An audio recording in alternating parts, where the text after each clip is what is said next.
अस्सलामुअलैकुम। मेरा नाम एलिया शुएब संढल है। मेरे वालिद का नाम मोहम्मद शुएब इकबाल संढल है। मैं मुल्तान के एक करीबी शहर मेलसी से ताल्लुक़ रखती हूँ। मैं मेडिकल फ़र्स्ट ईयर की स्टूडेंट हूँ और आज मेरा आप सबसे यही एक सवाल है कि क्या इस मुल्क में इंसाफ मिलना इतना मुश्किल है?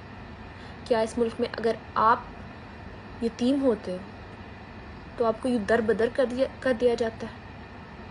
कि आपको धमकियाँ मिलती हैं कि आपको अपना हक मांगने पर कत्ल तक करने की धमकी दी जाती है?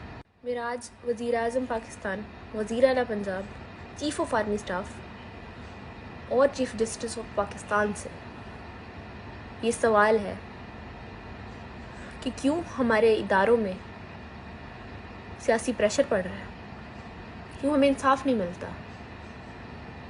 मेरे वालिद की वफ़ात को 2 साल का अरसा गुजर गया। मेरे वालिद साहब मुझसे कहा करते थे कि बेटा कोई अपना नहीं होता, लोग सिर्फ मतलब के होते हैं।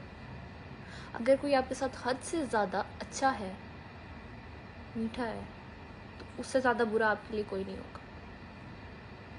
और उनकी डेथ के बाद मुझे ये बात बहुत अच्छे से समझ आ गई और उन्हीं के अपनों ने ही मुझे ये बात समझाई है।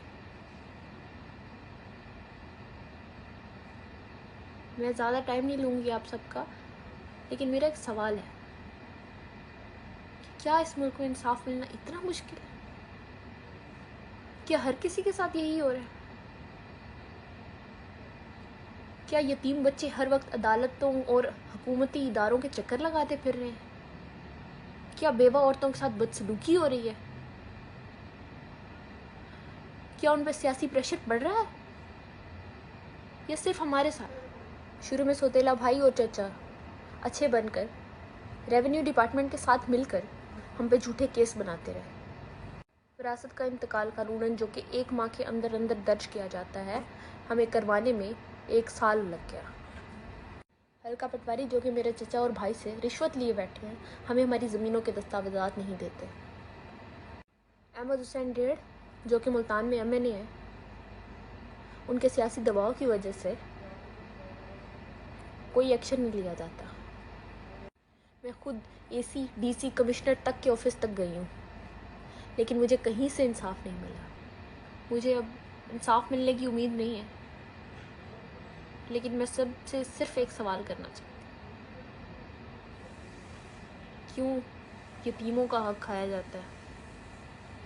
क्यों उनको हक नहीं दिया जाता? हम हर हुकूमती इदारे में गए, हमें कहीं से कोई इंसाफ नहीं मिला, इंसाफ की उम्मीद तक नहीं मिली। हमें धुतकारा जाता है, वहाँ से निकाला जाता है, हमें इंसाफ नहीं मिलता। मेरे पास अपनी पढ़ाई पर तवज्जो देने का वक्त नहीं। पिछले साल मैंने एडमिशन लिया और जिस तरह लिया वो मैं जानती हूँ। मैं यकीन करें मैं 1 साल नहीं गुजार सकी। मेरे लिए ये वक्त बहुत मुश्किल है